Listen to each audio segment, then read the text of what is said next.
So me and my twin brother were friends with this one guy and his brother, and we would always go to their house and we'd play like soccer in the backyard. We'd go on bike rides. We just did like a lot of cool stuff, you know?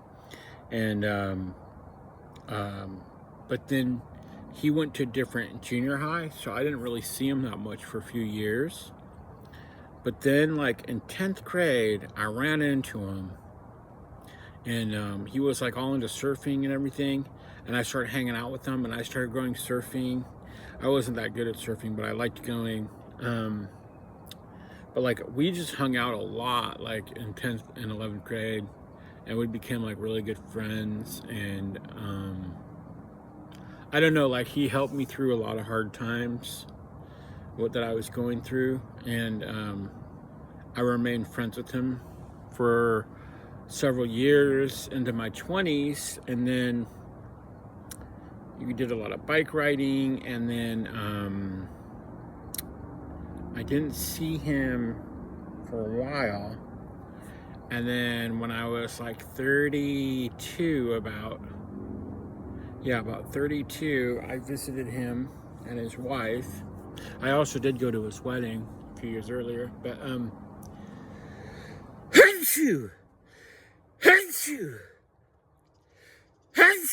but anyway, I went and saw him. So the last time I saw him was 2008, and well, actually, you know what? I saw him a few years later from a distance when I was in Colorado. I think it was 2011, and me and my brother were visiting my older brother in Colorado, and we saw my friend and his wife from a distance, and I don't know why, but we didn't go say hi to him. I felt like maybe, I don't know, maybe it was like one of those things where you just felt like like someone had changed a lot or something, and I always kind of regret that because I haven't seen him a lot since then. And then and then actually one time I was on a bike ride in Santa Rosa, and I saw him and his wife, and I didn't even realize it was them at first. But I remember his wife said hi to me, and then later on I kind of thought about it, and I was like, oh, that was my friend that I hadn't seen in a long time. And I guess we just kind of floated on into different lives, and but it's just kind of funny how that happens, because like, you know, he was like one of my best friends growing up, and I don't see him anymore, and that just happens. But then I have my friend Ocean, who I met when I was 20, and I just hung out with him last week after 29 years. So, you know, it's just funny how that happens. But anyway, like junior high, high school was like a lot of shows, like a lot of like just going to shows. It was just kind of what we did for fun, was going and seeing bands. And you know, I had a friend who he would take friends to the Warfield and get them backstage, because he had a friend who worked there. And so every once in a while, like either me or my brother or one of his other friends would get to go. Like I remember I was backstage at a Primal Scream concert. I was backstage at a Fishbone concert and a Pornhor Pyro concert.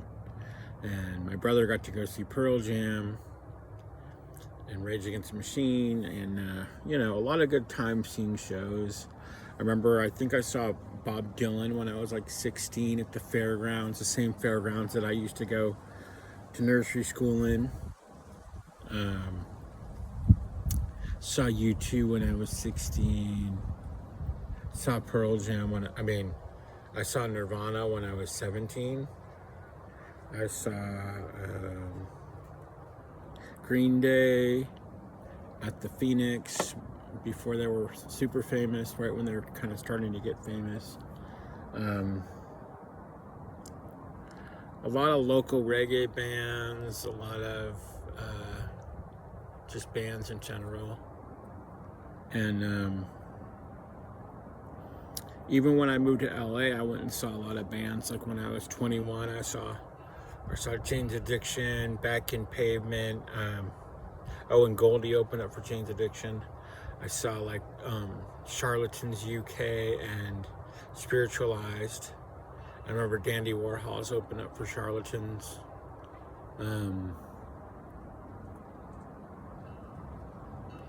You know, just a lot of bands, you know. That's what I remember growing up. Oh, seeing Midnight Oil, seeing Patti Smith, seeing Counting Crows, you know, just a lot of bands. Seeing Pearl Jam at the Forum.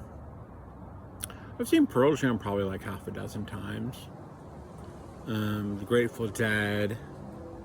I haven't seen Metallica yet. I'm thinking about going and seeing Metallica, because I haven't seen Metallica yet. I haven't seen Guns N' Roses. I never got to see Soundgarden, but I did meet Chris Cornell when I worked at LAX in customer service. He came through my line, and I got him into the Red Carpet Club. He wasn't super thankful, because I think he was just sort of used to that kind of treatment. But I did talk to him a little bit. I told him that I really liked the song Mind Riot. And he thanked me, and he said that he liked that song a lot too. And when I was backstage at Primal Scream in San Francisco, I met a lady named Pearl Harbor who used to date Paul Simon, and I remember her talking about that. And she was talking about the Clash, and that was one of my early experiences about the Clash, where I was like, oh, the Clash sound cool, and I didn't really know their music that well at that point, you know. I never got to see Joe Strummer or the Clash. I never saw Henry Rollins play, but I did see him sign a book of his.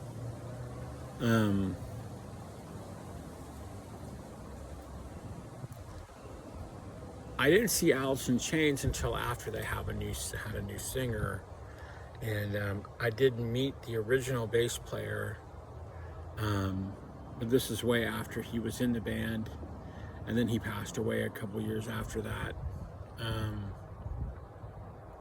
Let's see what else. Oh, when I was a kid, I used to go see more stage plays, actually, because I used to want to be an actor, and so I liked to go see plays when I was a kid. And since I was in a play at the Marquis Theater, they gave me this gold star, which meant for a whole year I could go see plays for free. So I went and saw every play in the year of 1987 when I was 11 years old. And I was also in a play about a nun when I was 11, called Sister Mary Ignatius Explains It All for You. I was in Christmas Carol. I was in 2 holiday magic shows. I was in a school play called Armitage Brooks. I was in, but then when I got to high school, I think I got more into music, and the high school acting teacher got annoyed with me because he was going to give me an understudy part, and I didn't want to do an understudy part because I didn't understand at the time that it was, you got to just take what you can get sometimes. But I didn't like the idea of rehearsing for a part that I wasn't going to get to do, you know. But then what happened was the part that I had was supposed to understudy for, the guy disappeared at the last minute when they were supposed to do the show. So he was like, see, you could have had this part if you had just taken the understudy part, you know. And I think that he thought it was lame that I didn't do that. And I guess it was, really. Because I did not do a lot of acting for a while, although I did do some extra work in LA. And I did some kind of like plays a little bit. I did this Irish play. But I didn't do a lot of theater until the next year. When I was 22, I was in Biloxi Blues as Arnold Epstein, which is sort of like, it's sort of like he's a supporting role, but he had a lot of the main characters' lines that were, like, it was like he had a bigger role than his role in the movie, you know, if that makes sense. But, that wasn't really a great experience, though. It was, some of the people didn't treat me that well, and I had some bad experiences in that play, and I would talk more about it. But it kind of made me realize that, you know, theater's not always fun and games. You know, it kind of depends on who's in the play, who you're working with, you know. And I didn't do any plays for a long time after that, although I did play bass for Kiss of the Spider Woman that year. And I also played bass recently in Young Frankenstein. I also did a couple acting jobs in the play Damn Yankees. But like, I haven't actually done any theater work in the last 20 years. And I've done some film work, but it's more like small movies here and there. I had a really small role in this movie that came out, but I don't even know if I ended up on the cutting room floor. And also there was a local movie that I played a cop in, and I did like some student films in LA. But I would like to do more acting, actually. So that's something that I would like to do. And I do like to write screenplays, and I think that acting is like my next horizon, because I'm kind of tired of trying to make it as a musician, as a songwriter, because I feel like I write a lot of good songs, and I feel like I have to jump through a lot of hoops to make it happen, you know, and I don't know if I'm willing to do that. I think acting's more immediate. You go up and you can act, and you can make things happen easier.